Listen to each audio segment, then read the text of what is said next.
Like sometimes we work hard to get somewhere new. Sometimes we work hard to become the person who's ready to go somewhere new. The point of your life is not the progress you are making against the markers that someone else has set for you. The point is to be faithful when divine opportunity becomes clear to you. Here we go. Big promises, small steps. This is the story of Sarah and Abraham. And today we're going to cover when the moon hits your eye, stuck in the middle with you, the land beneath your feet, and everything we have to leave behind. But before that, each year, one of our goals at Commons is to make sure we have a balanced diet of Scripture. And that means we have 3 what we call anchor series every year. One directly from the words of Jesus this year. That will be the parables of grace in the spring. One that dives into a New Testament letter. We'll look at Ephesians in the new year. And one that grounds us in an Old Testament narrative like the series we begin today.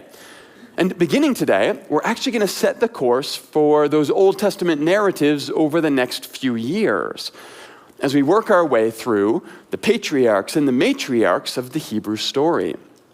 And to start, we're going to go back to the beginning of that era with Abraham and Sarah.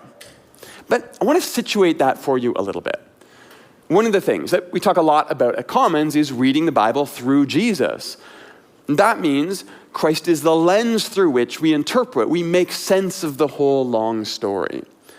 But one of the reasons we read the Bible that way is actually rooted in the promises made to Abraham. See, it's actually here to Abraham that God says all peoples, the entire world, will eventually be blessed by the story that starts here. And I think this is one of the key things to understand about the narrative trajectory of the Bible. God intends to, in the words of the Apostle Paul, reconcile all things to God's self. But that reconciliation extends even to the healing of our imaginations. And so that story, almost like a mustard seed that would grow into something large, begins quite small. Quite small with Abraham and Sarah, old and childless, called by God, and then offered wild promises about their future, through which they are blessed with a family that grows into a tribe, that becomes an oppressed people who are then liberated to evolve into a nation that is called to welcome the foreigner in turn. And that slow, expanding, unfolding trajectory of welcome culminates ultimately in Jesus, who invites all to the table of God. That's what we mean by big promises. The reconciliation of all things begins here. However, like a lot of things in Scripture and life, the steps to get there are often painfully slow and disturbingly unsteady. And so oftentimes it's only in looking back through the work of Christ that we actually see how all of those small steps brought us all the way home. So this is Abraham, the first of the patriarchs. Before the 10 Commandments, before the nation of Israel, before any systems or structures or rituals or sacrifices, before anything actually that we would really understand as a Hebrew religion. There is just Abram and Sarai in the land of Ur. And so this is what we read at the end of Genesis 11. Terah took his son Abram, his grandson Lot, son of Haran, and his daughter-in-law Sarai, the wife of his son Abram. Now, Abram and Sarai, they will eventually change their names to Abraham and Sarah, so those are our characters here. And this group sets out from Ur of the Chaldeans to go to Canaan. However, when they came to Haran, they decided to settle there. Now, Terah lived 205 years. Well done, good for him. But he died there in Haran. Now, next verse is the start of the next chapter. It is the big transition in the story of Genesis, and it reads, "Then the Lord said to Abram, go from your country, your people, and from your father's household to the land that I will show you. And here's our big promise, for I will make you a great nation, and I will bless you. I will make your name great, and you will become a blessing. I will bless those who bless you, curse those who curse you. All peoples on earth, everyone will eventually be blessed through you." Now, lots going on here. For example, in the span of 5 short verses, we have met Abraham and found out he will save the world. So let's settle in and see what we can dig out of this story. And to do that, let's go back to the start. This opening line, Terah took his son Abram. And we will get to the name changes a little later in the series, but just for clarity today, I'm going to refer to Abraham and Sarah. But actually, I think our first question here should be, well, who exactly is Terah? Well, truth is, we don't actually get any narrative details about him. But we do find that he is part of a genealogy that is said to go back to Noah, he of that big famous boat. And what's important there is that Abraham is really an important transitional figure in the story of Genesis. His father Terah is part of what we call the primeval history of Genesis. Those are the first 11 chapters of the story. It's where we get 2 different accounts of creation. We get Noah and a worldwide flood. We get Babel and towers that are going to stretch to the heavens and challenge God's authority. These are all very much stories, myths even, written to help us understand something about humanity's relationship to the divine. And we know this because all of these stories were told in slightly different ways across all kinds of different cultures. And that means that part of what's important about the versions we have preserved for us in our Bible is actually about how they challenge or reshape how they're intended to correct ancient misconceptions of God and then point humanity in better, healthier directions. But here, in fact, even this name Terah might suggest that Abraham is being called not just out of Ur, but out of some of those ancient misconceptions of the divine. You see, the name Terah seems to be connected with the Hebrew word for the lunar month. And Sarai is connected with the Akkadian name for the Sumerian consort of the moon god.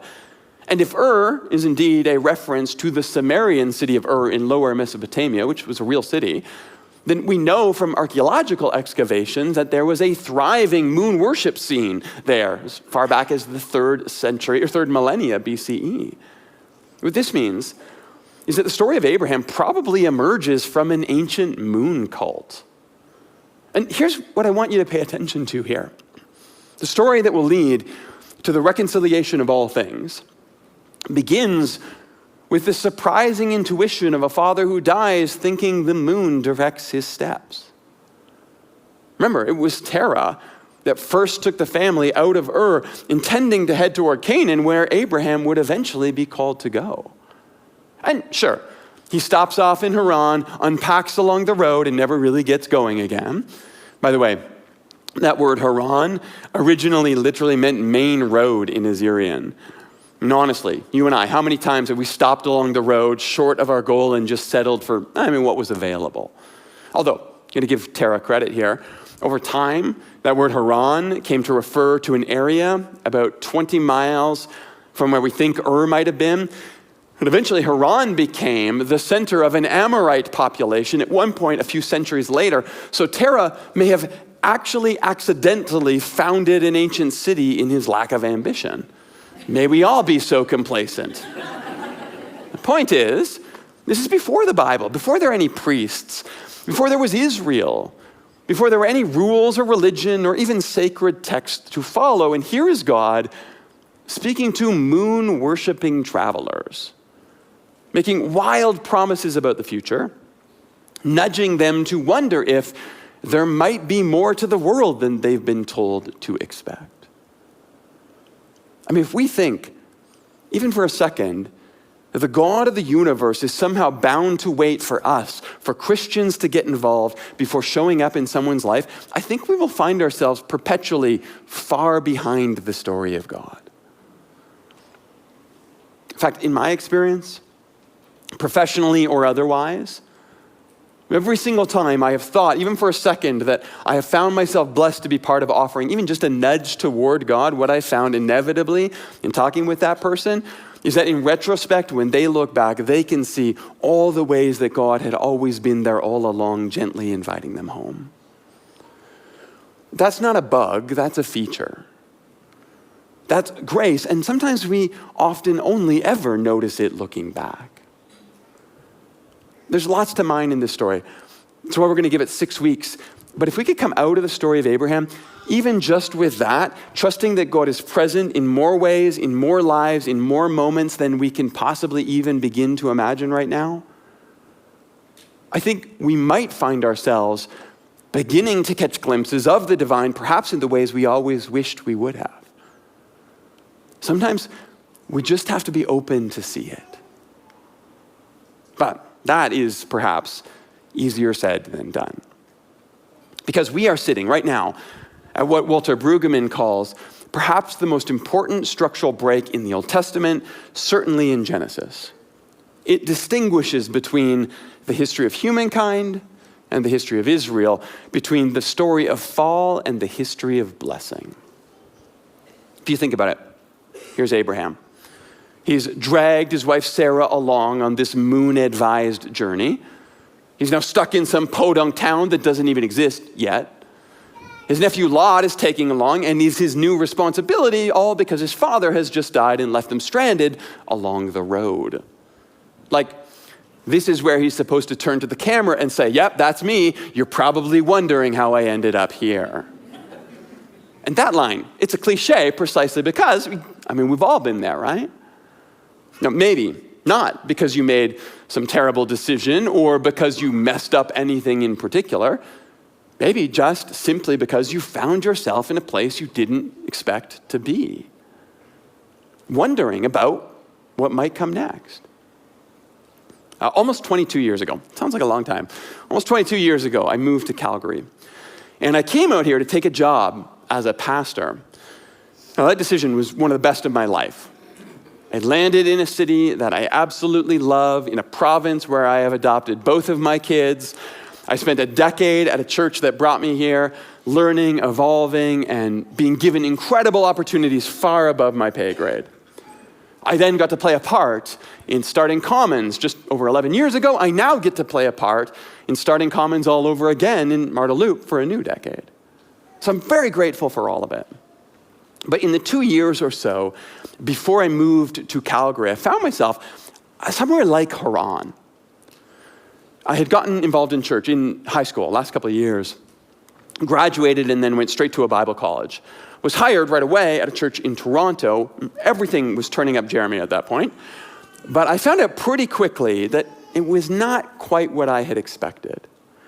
Long hair or not, Timu Jesus was not the gig I thought it was going to be. Now, that's not to say it was bad. In fact, I don't have anything bad to say about that first community I worked in. But I will say I did know pretty quickly this it wasn't going to be for me. And so I quit and I left. And I found myself in my mid-20s, married with a mortgage and a Bible college degree, working part-time at Best Buy, trying to pick up enough shifts to make it all work. And I did, for which I'm very grateful. I ended up starting a little business, and I focused on that for about a year of my life. But this was very much an in-between space for me. I'd stepped out of one story, left as it were, and yet I hadn't quite figured out where I was going yet. I'm still stuck on the road toward what was next. Now, the irony, of course, is that I would eventually find myself back in a church, just like Abraham found himself landing in Canaan, where his father had always intended. But I think there are times when I have looked back and thought about those years, that in-between space, as just a page flip between two chapters. Abraham maybe felt that way about Haran. There was his life in where he grew up. There's one verse in Haran, then his whole story in Canaan. I get it. Maybe you have a period like that in your life as well. But the truth is, if I'm honest with myself, that chapter there, more important than I give it credit for. Because this chapter here, the one that I love in Calgary at Commons, it doesn't happen without what felt like a big pause button back there. If I'm honest with myself, there's no way I become the pastor I am today, or even think about God the way that I do today, without having stepped out of the church to see the world with what would become more seasoned eyes eventually. And so this week, as I'm reading this story and I'm thinking about this gap between the last verse of chapter 11, my dad has died, I'm stuck in Haran. And the first verse of chapter 12, the Lord God of heaven and earth has called me to go somewhere new and change the world. I keep wondering, about Abraham sitting with Sarah in Haran, sad about his dad, asking how he ended up here and what might possibly be next. Was that a week? A month? Did he wait a year or two like I did? Maybe a decade? More? I don't know. I mean, honestly, his dad lived to 205. It's not like he didn't have time on his side.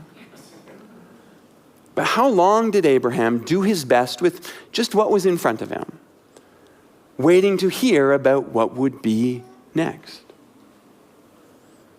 Two things are important here. First, these kinds of pauses in our lives are not the kind of moments we're ever going to write our stories about. That's fine. That's fine. Not every moment of your life can be exhilarating. We probably don't want that either. But that shouldn't lead us to believe that nothing is happening just because the surface of our life is still. Sometimes moments of pause, rest, these are where some of the most important things are happening for us. Maybe things are shifting in us, how we think or how we perceive ourselves. Our imaginations are being primed for possibilities we couldn't comprehend without a period of rest. So if you find yourself in that space, in between, waiting for what's next, maybe even a little frustrated that you haven't figured it out yet, understand you can do that passively, sit and wait until you hear the voice of God. And who knows, maybe you will. God is gracious like that. But I also believe you can wait for what's next very actively. Maybe you know a season is coming to an end and you don't know what's on the horizon yet. Now is the time to dig in and do the work, to think about your goals, to reflect on your motivations, to figure out what you're scared of, so that when opportunities present themselves, you can be ready to leap headlong into the unknown. But you do that work absolutely convinced that though the ground is hard, there are seeds of what's next below the surface making their way toward the light, and you're convinced you're going to be ready whenever they break through the crust. Like sometimes we work hard to get somewhere new. Sometimes we work hard to become the person who's ready to go somewhere new. And oftentimes, I think what's hard is that the people around us don't see that kind of work because it's below the surface. I think chapter 12, verse 1 is what reminds us that God does see all of it. The point of your life is not the progress you are making against the markers that someone else has set for you. The point is to be faithful when divine opportunity becomes clear to you. And I don't know what work Abraham had to do there in Haran. Maybe it was facing the grief over the death of his father that prepared him to hear God in a way he had never heard before. I mean, maybe he just had to focus on making sure there were enough crops for those that he loved to get through the season in front of him well-fed. Maybe he needed time to learn to let go of what his father thought he was going to build in Haran so that he could build something new in Canaan. I don't know, but I know this. Going forward meant leaving a lot behind. Last week I joked about my daughter giving me good news, bad news in the car on the way to not kindergarten. Daddy, I love you, she says from the back seat. I love you too, I reply. I mean, I'm going to cry when you leave, she explains. And last week I said that Jesus was not doing the good news, bad news thing. That does not mean that I think God is above such strategies. Because I find this call in chapter 12 fascinating. I'm going to put it back up on the screen here for a second. The Lord said to Abram, go from your country, your people, and your father's household to the land I will show you. For obvious reasons, I think the land I will show you is the part that we like. I mean, that's the calls we all want to hear in our lives. What I got kind of fixated on this week was the first half of the verse, though. From your country, from your people, from your father's household. In English, we've kind of cleaned up this verse for pacing, but there's this little Hebrew word min. It's actually a prefixed supposition, and it is stuck on the front of every noun in this sentence. You cannot get away from when you read this verse in Hebrew. Think about that. We're starting the story of the greatest call in human history, the beginning of the story that will lead to the reconciliation of all things, the movement towards salvation itself. And it starts with everything Abraham has to leave behind. One of the problems in our culture, I think, is our addiction to the perpetual yes. This idea that we can have it all and then a little bit more. When the truth is, almost every good thing you aspire toward will require you to decide what you're going to leave behind. This spring, Rachel and I will have been married for 25 years. Sounds like a long time. Lots of ups, few downs, 25 years of building life together. I got to experience that because when I said yes to my wife, I said no to every other possible relationship that could have taken me in other directions. Now, were there other options available to me? No, probably not. Let's be honest here. Rachel was always the one coming down to my level. Thank you, sweetheart. I love you for that. But you get the idea. Every great thing you get to experience comes because you chose it over and against some other path in your life.